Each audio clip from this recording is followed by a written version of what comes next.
I am 70 years old, and if you Google my name right now, you won't find a thing.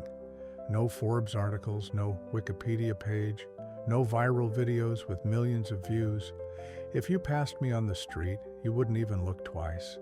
I'm just an average guy with an average pension, living in an average house in a small town most of you have never heard of. For 50 years, this thought ate me alive. I felt like a failure. I hid my eyes when I met old friends. I felt invisible. But recently, I discovered a secret that came to me too late, but might save you right now. It turns out, the thing I was running from my whole life, my boring, predictable, quiet life, is exactly what the richest people in the world would trade everything to have. Let me take you back. When I was 20, my friends and I made a pact. We called ourselves the Conquerors. Silly, right? But we believed it. Mike wanted Wall Street. David wanted politics. Alex wanted to be a rock star. And I wanted to write the great American novel. We promised each other we would never be boring. We would never be like our parents.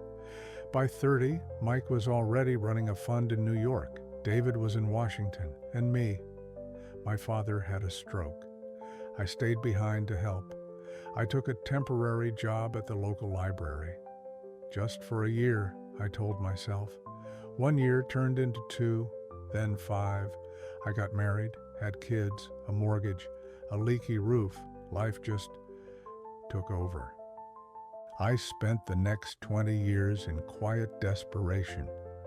On the outside, I was happy. We had Sunday barbecues.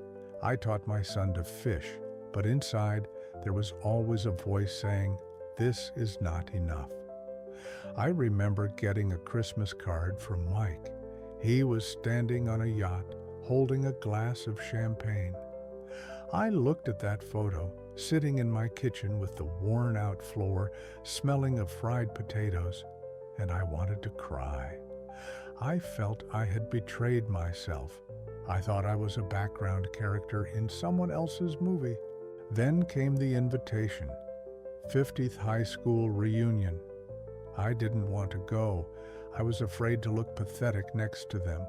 But my wife made me. The banquet hall was fancy.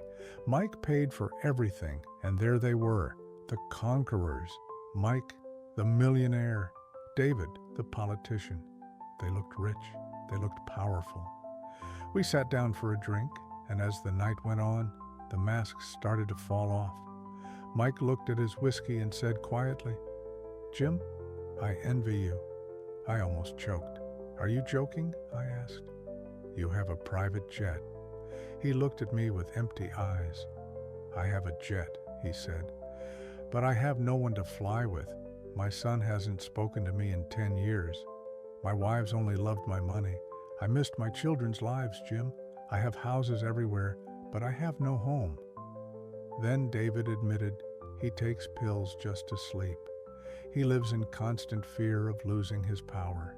He has millions of followers, but not a single real friend. They looked at me. These successful men looked at me with hunger. They asked about my wife, about my grandkids who run through the house making a mess, about my quiet evenings, and I realized they would give up their yachts and their titles for just one of my boring Christmases. I drove home that night in silence. I walked into my house. I saw my wife making tea. I smelled the rain outside. And for the first time in 50 years, I didn't feel like a failure. I felt like the richest man on earth. Listen to me. The world tries to sell you the idea that you must be exceptional to be worthy, that a life is only valid if millions of people are watching. That is a lie. Being ordinary is a privilege. Having time to watch your children grow is a luxury billionaires cannot buy. Having a job that ends at 6 p.m. is freedom. I am Jim. I am a retired librarian. I didn't change the world, but I built a world for my family. I was there. I loved and I was loved. And now, at the end of the road, I know that was the great life all along. Don't wait until you are 70 to realize this. Embrace your ordinary life. It is beautiful. Just live. That is enough.